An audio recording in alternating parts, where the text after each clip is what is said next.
Carta encíclica Rerum Novarum del Sumo Pontífice León XIII sobre la situación de los obreros. Parte 2. El derecho natural de la propiedad privada. Con lo que de nuevo viene a demostrarse que las posesiones privadas son conforme a la naturaleza. Pues la tierra produce con largueza las cosas que se precisan para la conservación de la vida y aún para su perfeccionamiento, pero no podría producirlas por sí sola sin el cultivo y el cuidado del hombre. Ahora bien, cuando el hombre aplica su habilidad intelectual y sus fuerzas corporales a procurarse los bienes de la naturaleza, por este mismo hecho se adjudica así aquella parte de la naturaleza corpórea que él mismo cultivó, en la que su persona dejó impresa una a modo de huella, de modo que sea absolutamente justo que use de esa parte como suya, y que de ningún modo sea lícito que venga nadie a violar ese derecho de él mismo.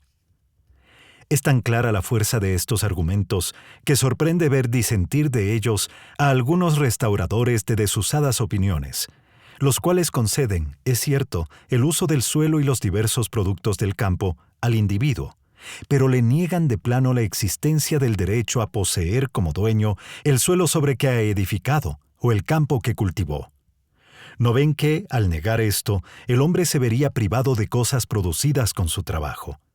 En efecto, el campo cultivado por la mano e industria del agricultor cambia por completo su fisonomía. De silvestre se hace fructífero, de infecundo, feraz. Ahora bien, todas esas obras de mejora se adhieren de tal manera y se funden con el suelo que por lo general no hay modo de separarlas del mismo. ¿Y va a admitir la justicia que venga nadie a apropiarse de lo que otro regó con sus sudores? Igual que los efectos siguen a la causa que los produce, es justo que el fruto del trabajo sea de aquellos que pusieron el trabajo. Con razón, por consiguiente, la totalidad del género humano, sin preocuparse en absoluto de las opiniones de unos pocos en desacuerdo, con la mirada firme en la naturaleza, encontró en la ley de la misma naturaleza el fundamento de la división de los bienes, y consagró, con la práctica de los siglos, la propiedad privada como la más conforme con la naturaleza del hombre y con la pacífica y tranquila convivencia. Y las leyes civiles que, cuando son justas, deducen su vigor de esa misma ley natural, confirman y amparan incluso con la fuerza este derecho de que hablamos. Y lo mismo sancionó la autoridad de las leyes divinas, que prohíben gravísimamente hasta el deseo de lo ajeno. No desearás la mujer de tu prójimo, ni la casa, ni el campo, ni la esclava, ni el buey, ni el asno, ni nada de lo que es suyo. Ahora bien, esos derechos de los individuos se estima que tienen más fuerza cuando se hallan ligados y relacionados con los deberes del hombre en la sociedad doméstica. Está fuera de duda que en la elección del género de vida está en la mano y en la voluntad de cada cual preferir uno de estos dos, o seguir el consejo de Jesucristo sobre la virginidad o ligarse con el vínculo matrimonial. No hay ley humana que pueda quitar al hombre el derecho natural y primario de casarse, ni limitar de cualquier modo que sea la finalidad principal del matrimonio, instituido en el principio por la autoridad de Dios. Creced y multiplicaos.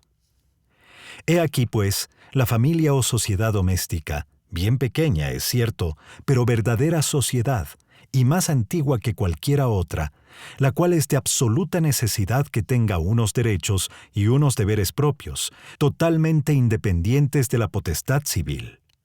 Por tanto, es necesario que ese derecho de dominio atribuido por la naturaleza a cada persona, según hemos demostrado, sea transferido al hombre en cuanto cabeza de la familia. Más aún, ese derecho es tanto más firme cuanto la persona abarca más en la sociedad doméstica. Es ley santísima de naturaleza que el padre de familia provea al sustento y a todas las atenciones de los que engendró, e igualmente se deduce de la misma naturaleza que quiera adquirir y disponer para sus hijos, que se refieren y en cierto modo prolongan la personalidad del padre, algo con que puedan defenderse honestamente en el mudable curso de la vida, de los embates de la adversa fortuna. Y esto es lo que no puede lograrse sino mediante la posesión de cosas productivas, transmisibles por herencia a los hijos.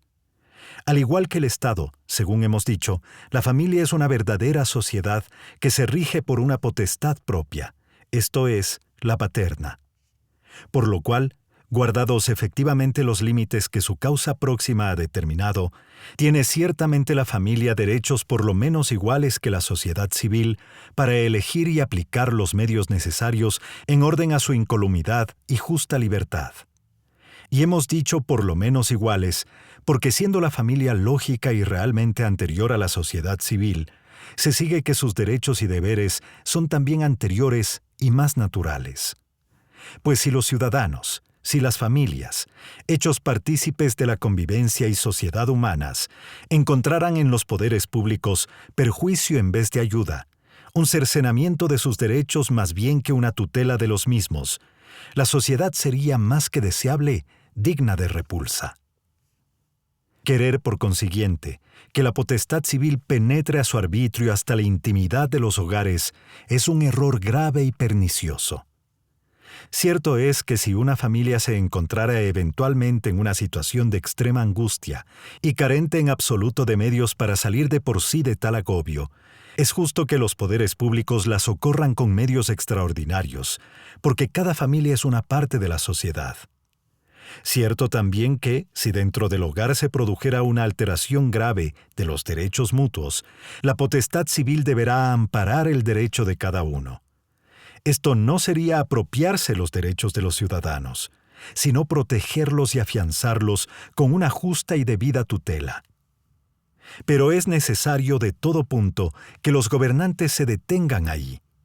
La naturaleza no tolera que se exceda de estos límites. Es tal la patria potestad que no puede ser ni extinguida ni absorbida por el poder público, pues que tiene idéntico y común principio con la vida misma de los hombres. Los hijos son algo del padre, y como una cierta ampliación de la persona paterna. Y si hemos de hablar con propiedad, no entran a formar parte de la sociedad civil, sino a través de la comunidad doméstica en la que han nacido. Y por esta misma razón, porque los hijos son naturalmente algo del padre, antes de que tengan el uso del libre albedrío, se hallan bajo la protección de dos padres. De ahí que cuando los socialistas, preteriendo en absoluto la providencia de los padres, hacen intervenir a los poderes públicos, obran contra la justicia natural y destruyen la organización familiar.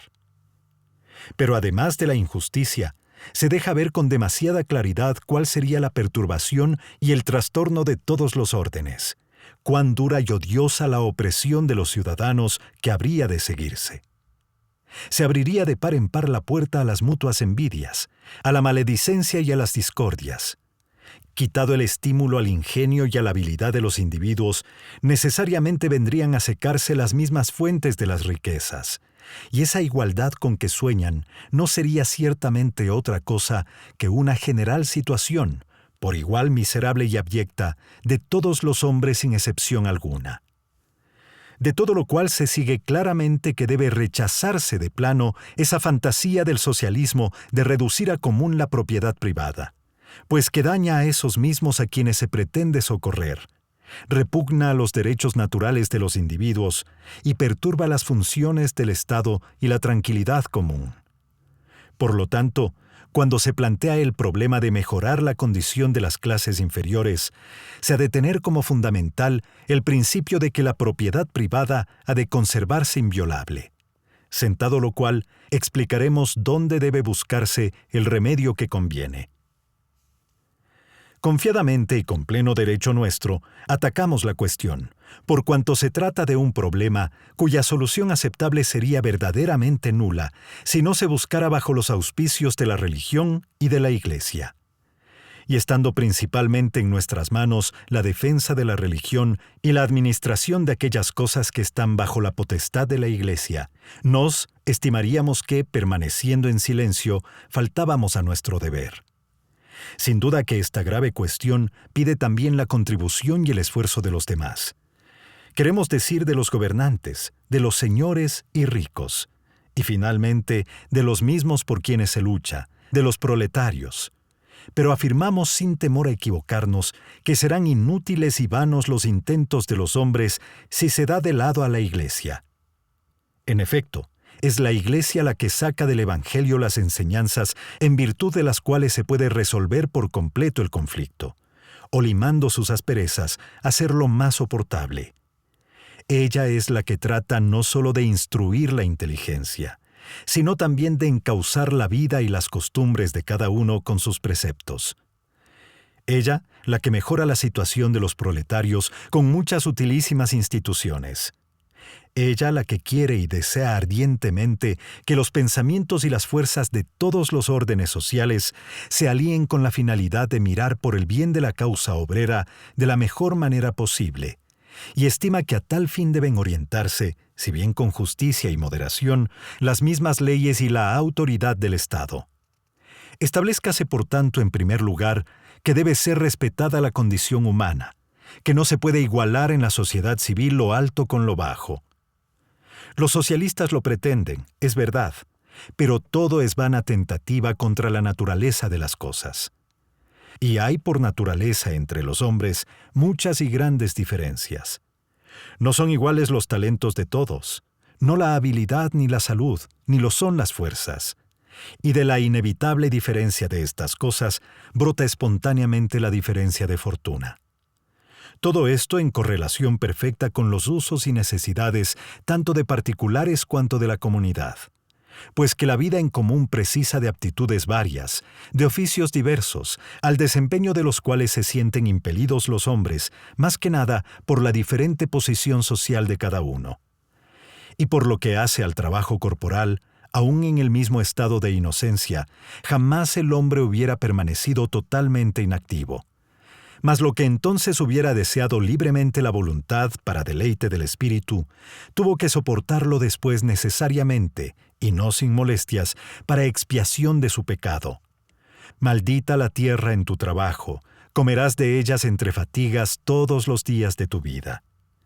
Y de igual modo, el fin de las demás adversidades no se dará en la tierra, porque los males consiguientes al pecado son ásperos, duros y difíciles de soportar, y es preciso que acompañen al hombre hasta el último instante de su vida. Así pues, sufrir y padecer es cosa humana, y para los hombres que lo experimenten todo y lo intenten todo, no habrá fuerza ni ingenio capaz de desterrar por completo estas incomodidades de la sociedad humana. Si algunos alardean de que pueden lograrlo, si prometen a las clases humildes una vida exenta de dolor y de calamidades, llena de constantes placeres, esos engañan indudablemente al pueblo y cometen un fraude que tarde o temprano acabará produciendo males mayores que los presentes.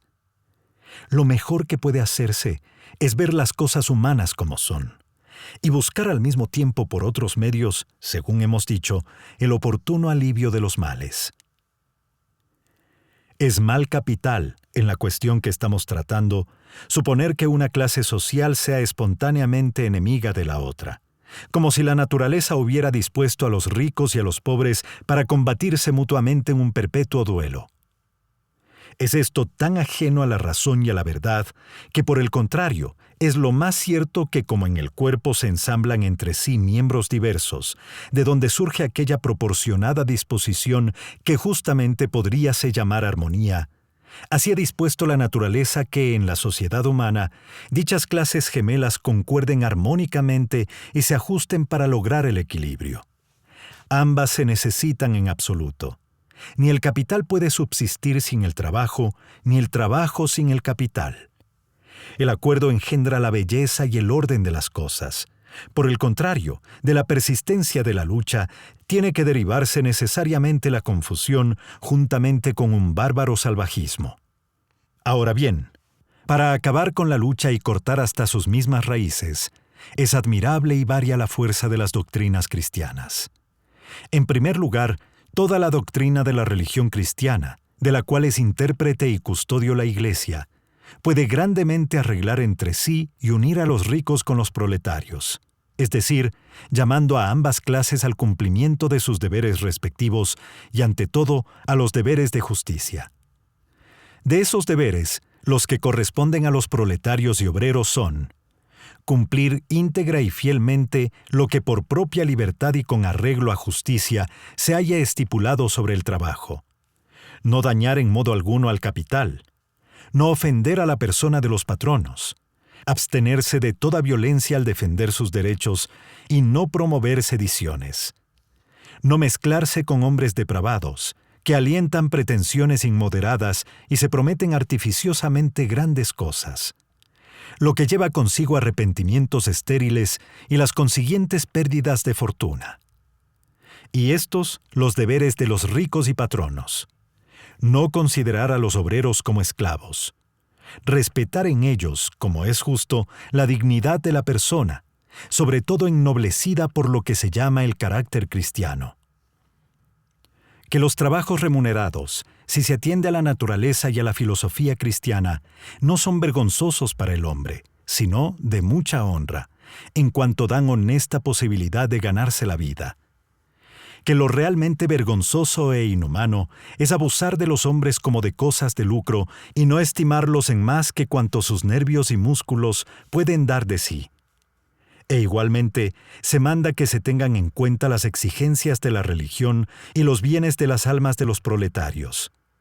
Por lo cual, es obligación de los patronos disponer que el obrero tenga un espacio de tiempo idóneo para atender a la piedad, no exponer al hombre a los halagos de la corrupción y a las ocasiones de pecar, y no apartarlo de modo alguno de sus atenciones domésticas y de la afición al ahorro. Tampoco debe imponérseles más trabajo del que puedan soportar sus fuerzas, ni de una clase que no esté conforme con su edad y su sexo. Pero entre los primordiales deberes de los patronos se destaca el de dar a cada uno lo que sea justo. Cierto es que para establecer la medida del salario con justicia hay que considerar muchas razones, pero generalmente tengan presente los ricos y los patronos que oprimir para su lucro a los necesitados y a los desvalidos y buscar su ganancia en la pobreza ajena no lo permiten ni las leyes divinas ni las humanas. Y defraudar a alguien en el salario debido es un gran crimen, que llama a voces las iras vengadoras del cielo. He aquí que el salario de los obreros, que fue defraudado por vosotras, clama, y el clamor de ellos ha llegado a los oídos del Dios de los ejércitos. Por último, han de evitar cuidadosamente los ricos perjudicar en lo más mínimo los intereses de los proletarios, ni con violencias, ni con engaños, ni con artilugios usurarios, tanto más cuanto que no están suficientemente preparados contra la injusticia y el atropello, y por eso mismo, mientras más débil sea su economía, tanto más debe considerarse sagrada. Esta es una producción de Juan Diego Network. Visita juandiegonetwork.com para descubrir podcasts que te ayudarán a evangelizar, a buscar una vida espiritual plena, a formarte, o por qué no, también hay podcasts para divertirte sanamente.